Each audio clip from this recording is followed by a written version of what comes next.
వ్యక్తిగత హక్కులను అస్సలు పట్టించుకోరు. ఎవరిదైనా ఫోటో కాస్త అందంగా కనిపిస్తే చాలు తమ పైశాచికత్వం అంతా బయటపెడతారు. దానికి తోడు ఏఐ టూల్స్ తోడు కావడంతో ఇక అడ్డు అదుపు లేకుండా బూత్ కంటెంట్ తయారు చేసి వదులుతున్నారు. మరి ఈ సైకోగాళ్లకి అడ్డుకట్ట వేయలేమా? ఎందుకు వేయలేం? భారత్ సహా అనేక దేశాలు గ్రోక్ ఏఐ టూల్స్ పై గట్టి హెచ్చరిక చేయడంతో ఆ సంస్థ అధిపతి ఎలాన్ మస్క్ దిగి వచ్చారు. మన దేశంలోనూ ఇలాంటి చెత్త కంటెంట్ తయారు చేసిన ఐడీలను డిలీట్ చేస్తున్నారు. అయితే కేవలం ఇలా ఐడీలు అకౌంట్లు డిలీట్ చేస్తే సరిపోతుందా?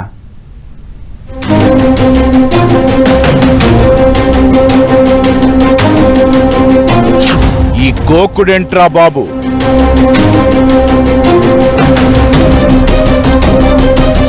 కొంతకాలంగా సెలబ్రిటీలతో సహా చాలా మందిలో ఇదే ఆగ్రహం.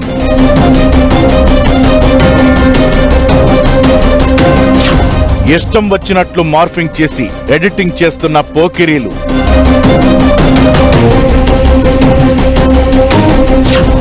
ఏమీ తెలియనట్లు ప్లాట్ఫామ్ పై అనుమతిస్తూ సుద్దులు చెబుతున్న ఎక్స్ సంస్థ.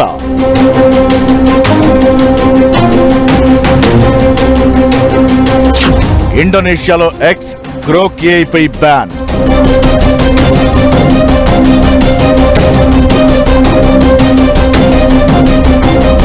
ఈ మధ్య కాలంలో ఏఐ టూల్స్ వాడకం పెరిగిన తరువాత, అందులోనూ గ్రోక్ ఏఐ వచ్చిన తరువాత కొంతమంది క్రియేటివ్ గా పని చేసుకుంటుంటే మరికొందరు మాత్రం తమ చిత్త చాంచల్యానికి చెత్తవాగుడుకు వీడియోలు, ఇమేజ్ తయారు చేస్తున్నారు. ఎవరిష్టం వచ్చినట్లుగా వారు ఇతరుల ఫోటోలను మార్ఫ్ చేస్తున్నారు. అందులో మహిళల ఫోటోలను అసభ్యంగా తయారు చేసి వేధిస్తున్నారు. మరికొందరు అదే వీడియోలతో కంటెంట్ క్రియేషన్ అంటూ అశ్లీలాన్ని గుమ్మరిస్తున్నారు. ఈ క్రమంలో కొన్ని దేశాలు గ్రోక్ పేరెంట్ కంపెనీ ఎక్స్ పై మండిపడ్డాయి. ఇండోనేషియా అయితే ఏకంగా నిషేధం విధించింది.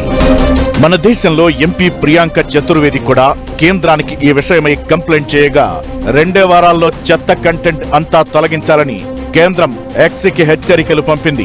European Union, Malaysia, France, Brazil కూడా ఇలానే వ్యవహరించాయి. ముందు వీటిపై ఫాసిస్ట్ చర్యలంటూ Twitter owner Elon Musk buildup ఇచ్చాడు. అయితే ఆ తరువాత విషయంలోని తీవ్రతని దేశాలకి దేశాలే ఏఐ టూల్స్ దుర్వినియోగం చేయడాన్ని తప్పుబట్టిన తీరు అర్థం కావడంతో డిఫెన్స్ మోడ్ లోకి వెళ్లాడు. ఇమేజ్ జనరేషన్ ఫ్యూచర్ ని పేమెంట్ మోడ్ లోకి పంపారు.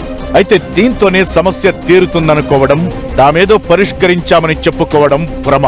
చెత్తని బూతుని వైరల్ చేసే వారికి ఈ పేమెంట్ మోడ్ ఓ షీల్డ్లా పనిచేస్తుంది. అసలంటూ ఇలా ఎవరిని పడితే వారి ఫోటోలను, వీడియోలను మార్ఫింగ్ చేయడానికి, ఎడిటింగ్ చేయడానికి హక్కు ఎవరిచ్చారు? చాలా మంది సెలబ్రిటీలు, హీరోయిన్లు ఇలా తమ ఫోటోలను దుర్వినియోగం చేయడంపై ఆగ్రహం, ఆవేదన వ్యక్తం చేశారు కూడా.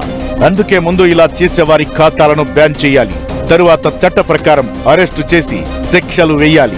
మన దేశంలో ఇలాంటి పనికి మాలిన బూతు వీడియోలను, ఫోటోలను గ్రోక్ ద్వారా లేదంటే మరే ఇతర టూల్స్ ద్వారా తయారు చేసిన ఖాతాలను గుర్తించే పని జరుగుతోంది. ఇప్పటికే ట్విట్టర్ అలాంటి 600 అకౌంట్లను డిలీట్ చేసింది. అలాగే ఆ కంటెంట్ తో సంబంధమున్న సుమారు 3500 పోస్టులను బ్లాక్ చేసినట్టు చెబుతోంది. ఇంత రగడ జరిగిన తరువాత తమ ప్లాట్ఫామ్ లో అశ్లీల కంటెంట్ ను అనుమతించబోమని, ప్రభుత్వ నిబంధనలను తప్పనిసరిగా పాటిస్తామని చెబుతోంది. కానీ అసలు అలాంటి ఫోటోలు, వీడియోలు అప్లోడ్ చేసేటప్పుడే డిలీట్ అయ్యేలా ఫిల్టర్లు పెట్టాల్సిన అవసరాన్ని గుర్తించలేదు. లేదంటే గుర్తించనట్లు నటిస్తోంది. అందుకే ఇప్పుడు తీసుకుంటున్న చర్యలు సరిపోవని మరోసారి జనం చాటి చెప్పాలి. దొరికాయి కదా అని ఎవరి ఫోటోలు పడితే వారిని టూల్స్ ద్వారా న్యూడ్ గా మార్చడం, సెమీ న్యూడ్ గా చేసి పైశాచికానందం పొందే వారికి ఇన్స్టంట్ జస్టిస్ రావాలి.